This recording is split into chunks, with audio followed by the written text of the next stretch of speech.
मनसे आज उघड करणार मुंबई महानगरपालिकेतील एक मोठा घोटाळा। मनसे नेते संदीप देशपांडे यांची आज पत्रकार परिषद।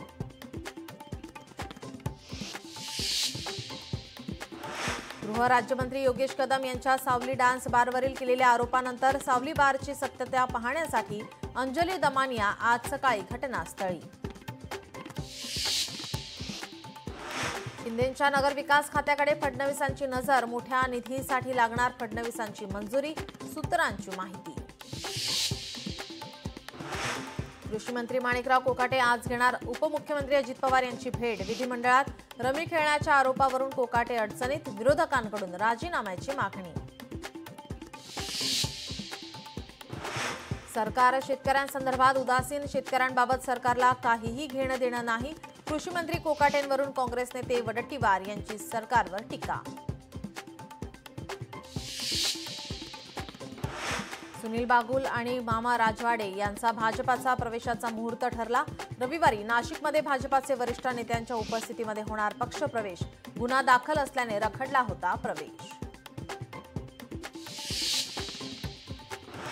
परळीतील महादेव मुंडे हत्या प्रकरणात धक्कादायक माहिती समोर। शरीरावर तब्बल 16 वार, गळा आणि श्वसननलिका कापल्याचं शवविच्छेदन अहवालातून उघड। सारथीच्या संचालकपदी पुन्हा सतीश पाटील यांची नियुक्ती। 20 जूनला संपली होती मुदत, आता पुन्हा 3 वर्षांसाठी मुदतवाढ देण्याचा निर्णय। कुंडमळा पुलाची मालकी कुणाकडेच नसल्याचं चौकशी समिती अहवालातून उघड। सार्वजनिक बांधकाम विभाग आणि जिल्हा परिषद या दोन्ही विभागांच्या मालमत्ता पत्रकात कुठेही उल्लेख नसल्याचं उघड। उच्च न्यायालयाच्या रेल्वे साखळी बॉम्बस्फोटातील आरोपींच्या निर्दोष मुक्ततेच्या निर्णयाला राज्य सरकारचं सर्वोच्च न्यायालयात आव्हान।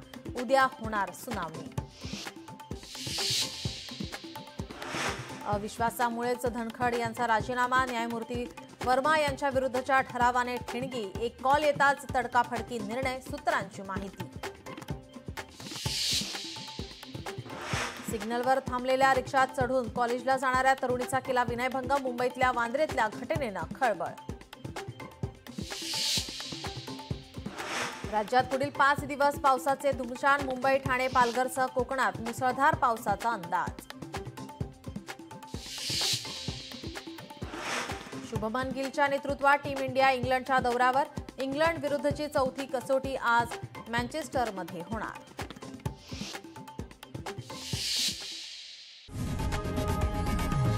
लोकशाही मराठी ऐका, पहा, जागरूक रहा।